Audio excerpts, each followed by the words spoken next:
30 in 5 years of marriage. I cooked, cleaned, and raised the child without a single day to call my own.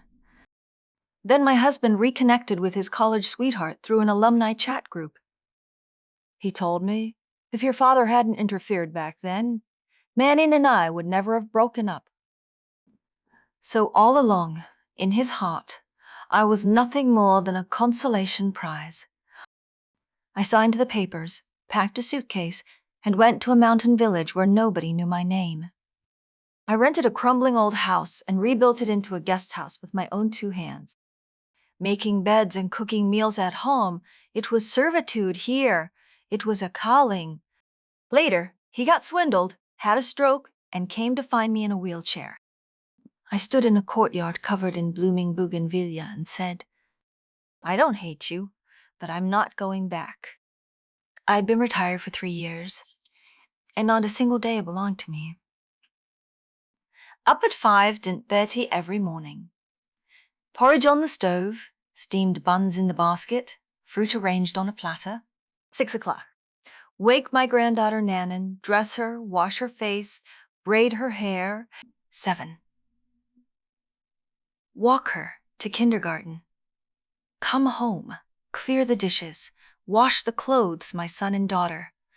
Jin and Janlaw had changed out of the daughter. Jin and Janlaw's silk blouse couldn't go in the machine.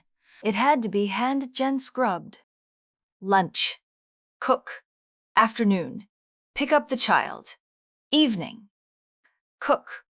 Play with her. Read stories. Get her to sleep. By the time it was all done, it was usually 10 o'clock. A half-gen red book sat on the coffee table. It had been there for 3 months, still on the same page. That day, an old colleague messaged me. The community center was offering a free pottery class. Did I want to sign up? I picked up my phone, thinking I'd ask the family. My daughter Jian Injint Law was on the sofa, sheet mask on, scrolling her phone. She didn't look up. Mom, Nanan has a parent-child activity next week. The teacher wants handmade lanterns. Can you get the materials ready? My question died on my lips before I could even ask it. I looked toward my husband, Zhong Weilian. He was sitting at the dining table, phone in hand, scrolling furiously. On his face was an expression I hadn't seen in a long time. A smile, not the polite, obligatory kind. An involuntary smile, the corners of his mouth curving up on their own. Weiliang, the community center has a... He didn't look up. What? Never mind. He locked his phone, stood, and picked up the car keys from the coffee table. Alumni getting together? I'm heading out. I noticed he'd changed into a new shirt and put on cologne. That bottle of cologne had been gathering dust in the cabinet for 3 years. Today, suddenly, he'd reached for it. The door closed. My son, Zhang Yuan, came out of the bedroom and saw me still standing in the living room. Mom, what are you standing there for? Go take down the bedroom curtains and drop them at the dry cleaner. And forget about pottery class or whatever. If you're in class, who's picking up Nanan? He said his piece and disappeared back into his room. I stood in the middle of the living room, still clutching my phone. On the screen was the registration link my old colleague had sent. I closed the chat, set the phone on the coffee table. Forget it. It wasn't that I wanted it that badly, it was just... After 3 years of retirement, I wanted one thing that was mine. That was all. Zhong Weiliang's changes had started about 2 months earlier. After retiring, he'd never had much in the way of hobbies, news, chess, walks. Then he joined his college alumni group. Classmates who hadn't spoken in 40 years were suddenly buzzing. He started going out for get-togethers every few days. At first it was a whole group, then it narrowed to 3 or 4. Then I happened to glimpse his phone screen one day. His pinned contact wasn't me, wasn't our son. It was someone named Manning, The profile photo was a Saibanan angle shot, chic short hair, pearl earrings, impeccably maintained. Sue Manning, Jong Wheelyang's college classmate. More precisely, his college first love. In over 30 years of marriage, he'd never once brought up her name. But many years ago, during an argument, he blurted out, "You don't understand me at all." At the time, I hadn't thought much of it. Now that name had resurfaced from under 40 years of dust. I kept quiet. I only noticed that he went out more and more often, smiled more and more. And with me, less and less patience. He used to at least manage a dinner ready. Now, he didn't even bother with that. Xu Manning first entered my life in the form of a painting.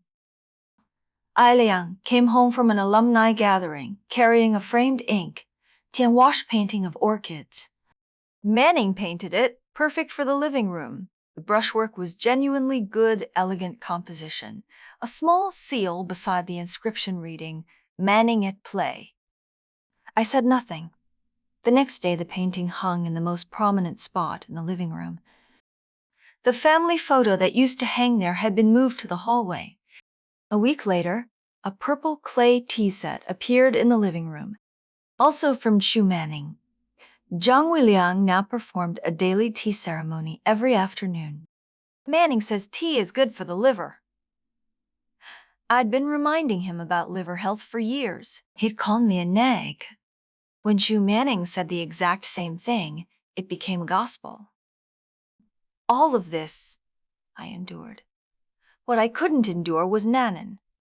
That day, I went to pick up Nanan from kindergarten. She came running out, waving a sparkly bracelet. "Grandma, look! Grandma Xu gave it to me." I froze. Which Grandma knew? Grandpa's friend. She's so pretty. Last time she took me for strawberry cake and bought me a princess dress. I knelt down and looked into her eyes. "Nanan, who took you to see Grandma New?" "Daddy. That day you went for your check, Jane, up at the hospital, Daddy took me." So that was it. The day I went for my physical, Zhongyuan had said he was taking Nan to the park. Instead, he'd taken her to meet Xu Manning. That evening, when Zhong Weiliang came home, I confronted him directly. "You had Zhong Yuan take Nanan to see Xu Manning?" His expression stiffened momentarily. Then he waved it off. "Yuan just happened to run into her when he took the kid out. They said hello. That's all." Why is Nanan calling her grandma? What's the harm in one little word? Dong Weiliang scowled. Manning never had children of her own. She likes Nanan. What's wrong with that? Do you have to turn everything into a federal case? Zhong Yuan chimed in from the side. "Mom, Auntie Xu is really nice to Nanan." "She's not a stranger." "Not a stranger. Then what did that make me?" "Her gifts, don't let Nanan accept any more of them." Weiliang gave a cold laugh. "You're just jealous. Manning's had nothing but hardship her whole life. She's finally found a child to dote on, and you can't even let her have that. How can you be so petty?" I stopped talking. Not because I had nothing to say. Because saying it would make no difference. In this house, no one had ever truly listened to a word I said. That night, I couldn't sleep. Lying in bed, staring at the ceiling, Nanan's voice echoed in my head. Grandma Xu. 3 years, I'd been there for everything, from birth to first steps, from first steps to first words. When she burned up with fever at 2 a.m, I was the one who bundled her up and rushed to the hospital. Grandma, the first time she ever said it, she was looking at me. But one bracelet and a slice of cake from a stranger, and her smile was that bright. I didn't blame Nanan. She was 3. She didn't know any better. The ones to blame were the adults, They were the ones teaching a child that some people's sacrifices didn't count.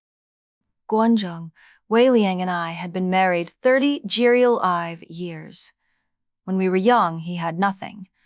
He got into his work unit through my father's connections and climbed the ladder from there.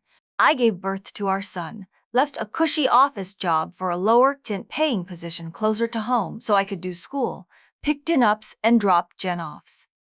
He was out networking. I was home holding everything together. He got promoted. I got old. I'd never complained. Not once in all those years. Because I believed that was what marriage was.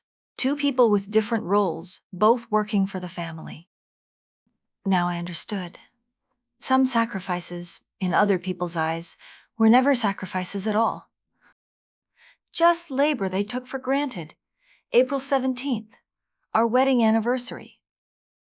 5 years. I went to the market first thing in the morning. I visited 3 stalls to find the freshest yellow croaker, Zhang Weiling's favorite.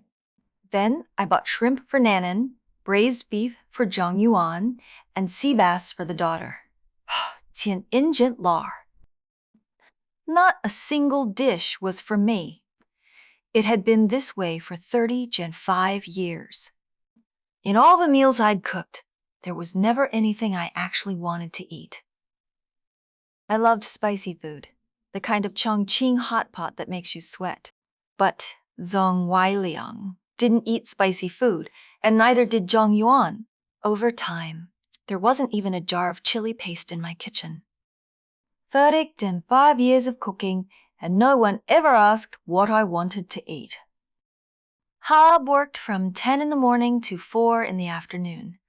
Braised yellow croaker, beef stewed for 2.5 hours, steamed sea bass, sturge and fried shrimp, cold wood ear salad, garlic, broccoli, tomato egg soup, sweet Ghent gin sour ribs. 8 dishes, a full spread. I even laid out a tablecloth and set 2 wine glasses.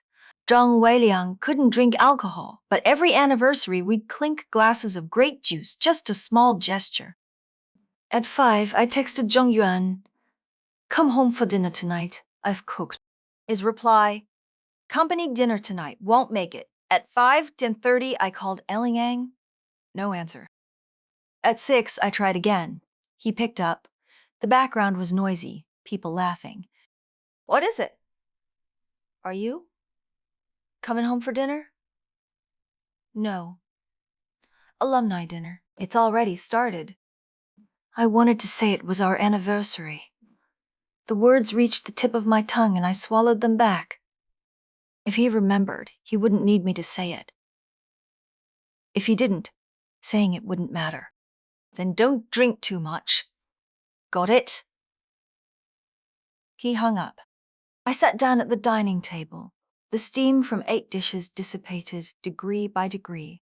The sauce on the yellow croaker congealed. A white film of fat settled over the beef stew. I sat there from 6 until 8. Outside the window, the sky went completely dark. At 9, I checked my phone. No messages from anyone. On impulse, I opened my daughter Jin Ingen-Lov's social media feed. She'd reposted a group photo from an alumni dinner. Not a company dinner. Zhang Weiliang's alumni gathering. Zhang Yuan's entire family of 3 was there. In the center of the photo, Zhang Weiliang had his arm around a woman with short hair. "Chu Manning," she smiled with graceful warmth, her pearl earrings catching the light. Nannan sat on her lap, small arms wrapped around her elbow. One big happy family. Minus me. I set down my phone and stood up. I scraped all 8 dishes into the trash, 1 plate at a time. Then I washed the dishes, wiped the table, folded the tablecloth. Slowly, carefully. When all of that was done, I went back to the bedroom and pulled an old envelope from the bottom of the closet. Inside was a property deed, the apartment my mother had left me, in the old district of another city. 40 yen, some square meters, small and decrepit. But it was mine. I sat on the edge of the bed holding that thin piece of paper. Song Wiliang came home at 10:30. He reeked of alcohol. Years ago, he'd had surgery for a liver cyst. The doctor said he shouldn't touch a drop. Under my watch at home, he never did. Tonight, he'd broken his rule. There was also a trace of unfamiliar women's perfume. Faint. Still up? He asked offhandedly. What's the date? He thought about it. The 17th? April 17th. He went silent for 2 seconds. I saw something flicker in his eyes. He'd remembered. But he said nothing. He turned and headed for the study. He'd been sleeping there, claiming I snored. I didn't snore, but I hadn't argued. I sat in the darkness for the rest of the night. Making this decision took me 3 days. Day 1. I called a lawyer friend and asked about divorce procedures. Day 2. I went to the bank and changed my pension account. The old card stayed where it was. The new one went into my wallet. Day 3. I printed out a divorce agreement. That evening, by some rare coincidence, the whole family was home. Tong Williang was drinking tea on the sofa. Zhang Yuan was on his phone. The daughter Jian, in Jin Law, was helping Nanan stack blocks. I placed the agreement on the coffee table. Wai Liang, let's get a divorce. The living room went silent. A block slipped from Nanan's hand and hit the floor with a thunk. Quote, Wai Liang looked at the document. He didn't move. Then he laughed. Not a bitter laugh. He genuinely found it funny. King, what are you on about now? I'm not on about anything. Come on, he picked up his teacup. Is this about Manning again? Whether it's about or doesn't matter anymore. I just want a divorce. He finally set down the cup. He stared at me with a furrowed brow. The way you'd look at a disobedient child. What is this supposed to mean? Exactly what it sounds like. Why open the agreement and pointed to the terms? The 3-bedroom apartment goes to you. The old apartment in the city goes to me. Savings split evenly. Look it over. If there's no issue, sign. Song! Wai Liang's face changed, from dismissal to irritation to anger. Jackie, what the hell do you want? How many times have I told you Manning and I are innocent? Do you have to push things this far? Song Yuan was panic now, grabbing my arm. Mom, stop making a scene. You're 60 years old. Think about how embarrassing this is. I looked at my son. You find this embarrassing? Your father carrying on with another woman, you covering for him, the whole family going to dinner without me. That's not embarrassing? Ginon's voice dropped for a fraction of a second, then hardened again. Mom, even if Dad and Auntie Shu have something going on, you're the legal wife. What are you afraid of? If you divorce, where would you even go? Who'd want you? Song Weiliang had gone calm by this point. He stared at me, his voice dropping low. You think you'd be better off without me? A beat of silence as if he'd made some decision. King, let me say something you won't like. Back then, if your father hadn't meddled, Manning and I would never have split up. I spent 35 years with you. I did my duty. But you know as well as I do, we were never meant to be together. The air left the room. I looked at him. This man I'd served for 35 years stood before me and told me, to my face, that I was the one he'd settled for. 35 years. One long, meaningless dream. I let out a small laugh. Then all the more reason to sign. I picked up the pen and signed my name. Then I handed it to him. Setting you free, and setting myself free. Zhang Weiliang stared at me, hard. After a long silence, he took the pen. Don't come crying about it later. I won't.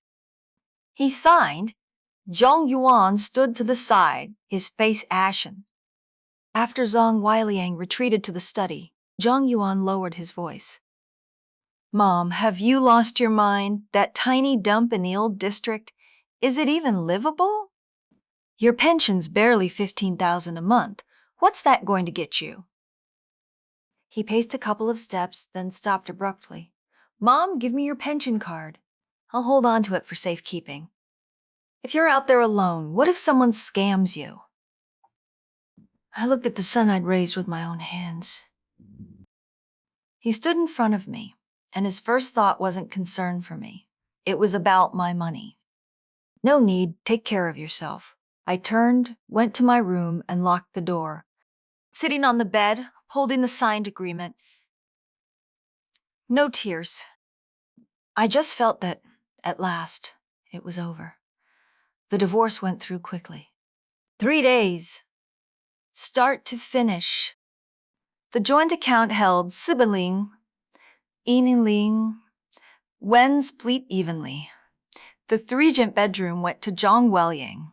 The old apartment went to me. Walking out of the Civil Affairs Bureau, I carried a single suitcase, a few changes of clothes, some ID documents, and the handwritten recipe book my mother had left me. 35 years of marriage, and it all fit in one bag. Zhang Yuan chased after me. Mom, where are you even going? Out for a walk. He tried to say more, but I'd already flagged a taxi. That afternoon, sitting in the train station waiting hall, scrolling through my phone, I spotted a posting. A guest house in a remote mountain village was looking for a long-term volunteer. Room and board provided, with a private cottage. The job tending the vegetable garden and cooking. It was posted by a young man, written in simple, earnest language. The mountains and water here are beautiful. It's just a little far out. I applied. I bought a train ticket to Yun City. Hard sleeper berth. 14 hours. As the train pulled away, my phone rang. Zhang Yuan. Mom, what happened to the pension? I tried to withdraw money and there's nothing on the card. His voice was sharp and angry. Did you switch accounts? Give me the new card number. I watched the city recede outside the window. That's my pension. It's none of your business. You, Zhang Yuan, you're 30 years old. You've got 2 functioning hands and a job with a salary. Stop mooching off your parents. Mom, don't say things you'll regret. Nanan's enrichment class fees are due next month, and there's the mortgage, the car payment. Ask your father. His pension's bigger than mine. Dad's money is. His voice caught. He must have realized how the rest of that sentence would sound. But I'd already heard it. His father's money belonged to his father. My money belonged to the whole family. 30'd in 5 years, and that had always been the rule. He called again after I hung up. I powered off the phone. The train passed through flatlands, through tunnels, through mountains I'd never seen before. The sky dimmed, shade by shade, outside the window.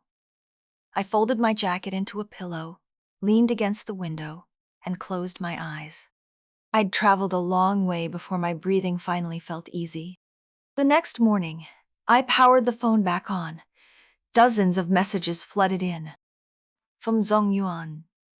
Mom, have you lost your mind? If you don't give money, how is Nanan's class getting paid? Are you doing this out of spite? Where are you?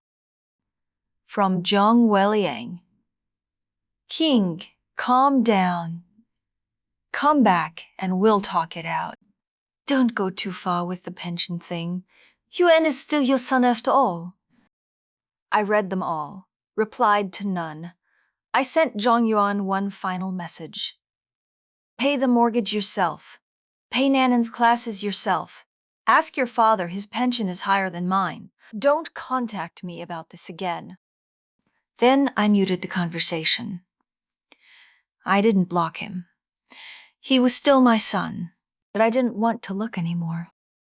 Later, scrolling through my daughter, Law's social media, I saw the changes. Xu Manning had moved in.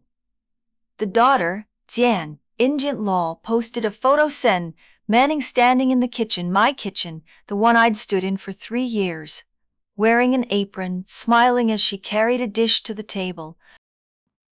Caption: Welcome, Auntie Zhu, to our big happy family. Zhang Yuan commented below, Auntie Zhu's cooking is amazing, even better than Mom's. I glanced at it once and closed the app. Fine. The replacement had arrived. The train pulled into Yun City. The person who picked me up was Xiao Chen, the guest house owner. A young man in his mid-gen 20s, sun-gen darkened skin, a flash of white teeth when he smiled. Auntie Yi, this way. From the station to the village, 2 bus transfers and the last stretch in a motorized tricycle. The bumps nearly rattled my bones apart. But on both sides were mountains I'd never seen before. Green so vivid it gleamed. Mist wound around the mountainsides. The air smelled of earth and wildflowers. I took a deep breath. Xiao Chen brought me to the old house at the edge of the village. He pushed open the door and a wave of mildew hit me. The floor was caked in dust, cobwebs hung in the corners, 2 window panes were cracked, and the evening wind whistled straight through. Auntie Yi, just make do for tonight. Tomorrow I'll get someone to help you fix it up. I nodded. After Xiao Chen left, I sat alone on a dust-covered chair. It was fully dark now. Mountain darkness was absolute. Not like the city, where light was everywhere. Turn off the lamp here, and you couldn't see your hand in front of your face. Insect song surged from every direction. A night bird called in the distance. A realization hit me. Tomorrow morning at 5:30, nobody would need me to get up and make porridge. Nobody would need steam buns, fruit platters, braided hair, or a kindergarten run. Nobody would need me to hand a cheer-roo, then wash a silk blouse.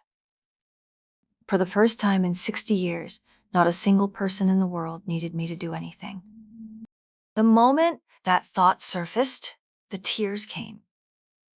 Not from sadness, from lightness. As if a stone I'd carried for 35 years had suddenly been lifted, so suddenly that the weightlessness made me dizzy. It rained in the middle of the night. The roof leaked. A steady drip, 减deep, on the floor. I found a plastic basin, set it under the leak, listened to the rain, and fell asleep almost instantly.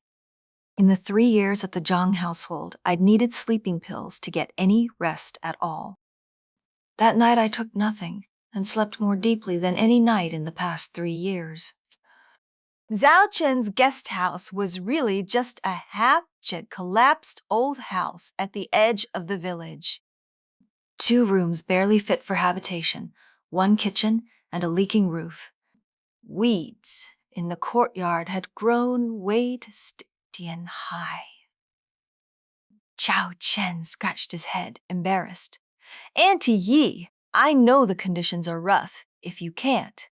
It's perfect. I set down my suitcase and rolled up my sleeves. Let's start with the courtyard. If there was one thing I'd never been short of in my life, it was the willingness to work. Week 1. Cleared every weed from the courtyard. Week 2. Fixed the roof with Xiao Chen's help. Week 3. Broke ground on a small vegetable patch, chili peppers, tomatoes, cucumbers, and scallions. The kitchen was where I invested the most care. The stove was rebuilt from scratch. Pots and pans scrubbed until they gleamed. My mother's handwritten recipe book hung on the wall. The ink had faded, but I knew every dish by heart. Mom taught me red, braised pork, caramelized rock sugar first, then slow simmer for 2 hours. Sam taught me sauerkraut fish. The pickled greens had to be homemade. I'd cooked these dishes for the Zhang family for 5 years. Not once had anyone said they were good. The first guest was a passing backpacker, a young man who looked like a college student. He hovered at the courtyard gate, then timidly asked if he could stay the night. I made him a bowl of plain noodle soup with a poached egg on top. When he finished, his eyes went red. Ma'am, those noodles taste exactly like my grandma used to make. I smiled. Then have another bowl that evening. I sat in the courtyard and looked up at the stars. Mountain stars were so much brighter than city stars, the entire sky was full of them. I remembered Zhang Weiliang once saying he'd take me stargazing after retirement. That never happened. But it was fine. I'd found them on my own. Guests came more and more often. Backpackers, young cyclists, families bringing their children for a taste of country life. My cooking became the biggest draw. Nothing fancy, but genuinely good. Every dish was home, in style made with more care than any restaurant. When guests asked for recipes, I just smiled. My mother taught me, no written recipe, it's all in the hands. Every room was spotless. The sheets smelled of sunshine. Wildflowers from the hillside sat on every windowsill. One woman told me, Aunt Yi, staying here feels more grounding than any hotel. Grounding. In 5 years at home, nobody had ever used that word to describe what I did. Same work, cooking and making beds. At home, it was drudgery. Here, it was devotion that people appreciated. I hadn't changed. The people around me had. The guest who left the deepest impression was a woman who came alone. Around 40, wearing a hiking pack, her face carrying the kind of stillness that comes after crying so long you've run out of tears. She stayed 3 days. The first day, she barely left her room. On the second evening, she sat in the courtyard watching the sunset. I brought her a glass of sour plum juice. She took a sip, then said, out of nowhere, Auntie Yi, I just got divorced. I sat down beside her. 20 years. I gave him everything. Now he says he's fallen in love with someone else and wants me to step aside gracefully. My mother says I'm an idiot. My sister says I deserved it. Only a friend said I should go somewhere and just walk. Her eyes went red again as she gazed at the distant mountains. I don't know what I'm going to do. I thought for a moment. How old are you? 43. I was 60 before I walked out. You've got a 17-year head start on me. She stared at me, eyes wide. I pointed at the newly planted bougainvillea in the courtyard. See that? When I transplanted it, every leaf fell off. I thought it was dead. But once it took root, it grew back stronger than before. People are the same. New soil, new roots, and you come back to life. She said nothing, just finished her plum juice in silence. When she left, she held my hand and said, Auntie Yi, I'm going to come back every year. She did. The next year, she brought 2 friends. The year after, 5. She wrote a long post online titled, The Woman Who Divorced at 60 and Became a Light in the Mountains. It was shared thousands of times. The elderly folk left behind in the village started coming over to sit with me too. I brewed tea for them. We chatted. One 80-year old grandmother came every afternoon. She never said a word, just sat in the courtyard soaking up the sun. I sewed her a cushion for her chair. When she left, she took my hand and said, Child, you're a good person. Just 4 words. My eyes stung. In 5 years, nobody had ever said that to me. One day, Xiao Chen burst into the kitchen, phone in hand. Auntie Yi, you've gone viral. A couple of days earlier, he'd casually filmed a short video. In it, I stood at the stove, flour dusting my apron, silver gen white hair tucked behind my ear, smiling as I flipped a pan. The caption: Chapter 60. Jin Year. Jin old woman renovates a mountain village house alone. One bowl of noodles moves countless travelers. I hadn't paid it any mind at the time. Now I tapped it open and counted the zeros after the view count. Had to count twice. Tens of thousands of comments. The silver Jane-haired lady is stunning. There's light in her eyes.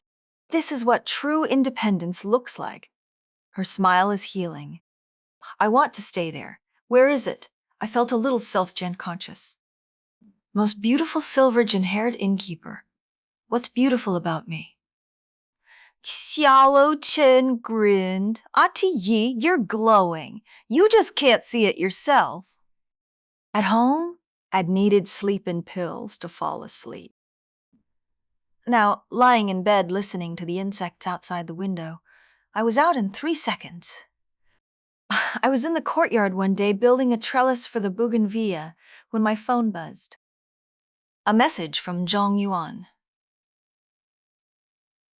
Mom, Auntie Shu and Dad got their marriage certificate.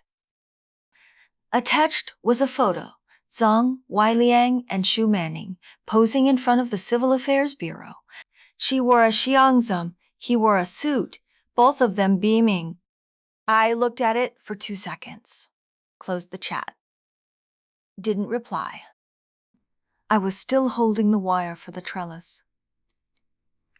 I twisted the last loop, stood up, and dusted off my hands. The bougainvillea vines had already climbed up the frame. Another month and it would bloom. 2 more months passed. Zhang Yuan called out of the blue. Not a text, an actual phone call, the first one since I'd left home. The moment I picked up, his voice came through laced with fury. Mom, do you have any idea what's going on at home? Shu Manning shops online all day.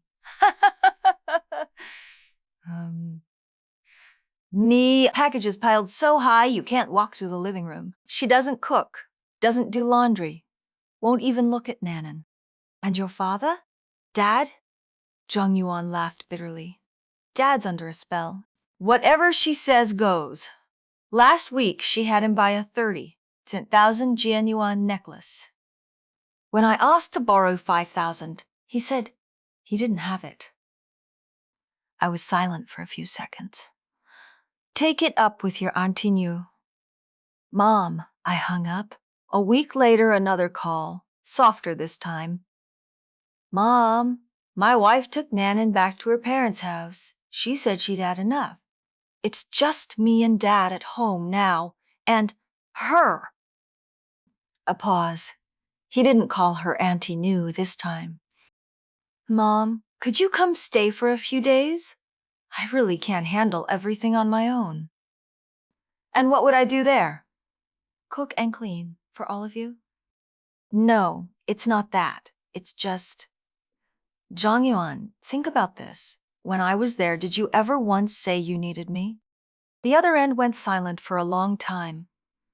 Then he hung up. 2 more weeks. Zhang Yuan sent a voice message. It wasn't him. It was Nanan's voice. Grandma, when are you coming home? Nanan misses you. Daddy's food isn't yummy. Nanan wants Grandma's steamed egg custard. That baby voice, every syllable soft. I listened 3 times. Then I set the phone down, walked out to the vegetable patch, and picked a handful of chili peppers. A 3-Jane-old doesn't come up with those words on her own. Zhang Yuan had coached her. He'd finally learned to use Nanan to get to me. Another month passed. One evening, I was hanging quilts in the courtyard when my phone buzzed.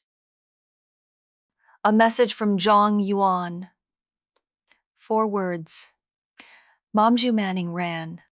I stared at the screen. My hand paused. Not surprise. I'd been waiting for this day. Messages pinged in rapid succession. She told Dad about some retirement community investment. She told Dad about some retirement community investment. High returns. Dad gave her everything. Over, dade, ling, ling, ling, ling. Plus AR ling ling ling loan taken out in Dad's name.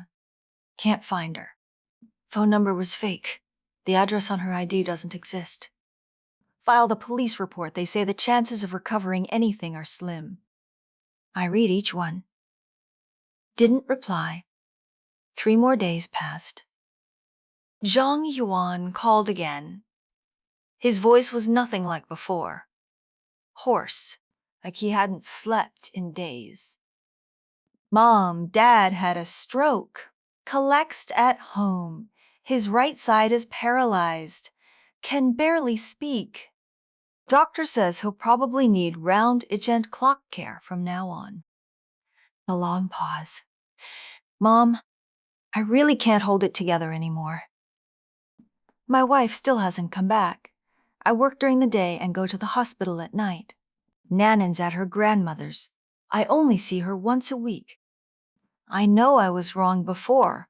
I shouldn't have helped Dad hide things from you. Shouldn't have let Nanan call her grandma. Shouldn't have come to you for money. Mom, please, come back. Sobbing came through the phone. A 30-year-old man, crying like a child. I stood in the courtyard. The setting sun had turned the bougainvillea a blazing red. In my ear, my son's weeping. Before my eyes, a courtyard full of flowers. I remembered how he used to cry like that as a boy after a fall. I'd scoop him up, blow on his scraped knee, and he'd stop. Now he'd fallen again. But this time, it was a path he'd chosen himself. Zhang Yuan, my voice was level. Take care of your father. Hire a home aide. Pay for it out of his pension. Mom, I'm not coming back. I hung up. The phone rang twice more. I didn't answer. I went to the kitchen to check. The pork rib soup was done. 3 tables of guests tonight. I carried the soup out and served the food. The bougainvillea by the gate had covered the entire wall, so red it looked like it was on fire. Song Weiliang came to find me on an autumn afternoon. I hadn't expected him to track me down. I later learned that Xiao Chen's video had shown the village name, and Zhang Yuan had traced it from there. Song Weiliang sat in a wheelchair. Zhang Yuan pushed him. I stood at the courtyard gate and looked at him.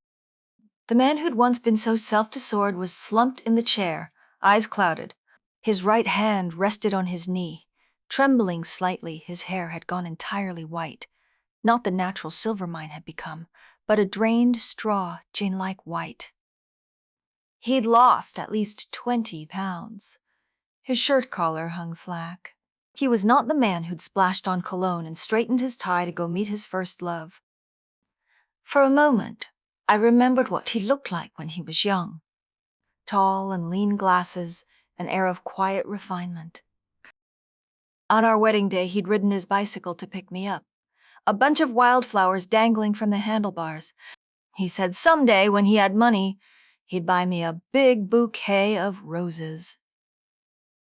30, it's in 5 years. Those roses never came. He spoke first, his words slurred but intelligible. Kuing, I was wrong. Zhang Yuan stood behind him, red Dugald Zeroid. Mom, after everything that happened, Dad kept asking for you. He knows he was wrong. Please come back, we'll start over. Several guests drinking tea in the courtyard heard the commotion and looked over. I didn't hide. Weiliang, you say you were wrong? But you only say that because you've run out of options. If Zhu Manning hadn't run off, you wouldn't be sitting here today. His lips moved, but no words came.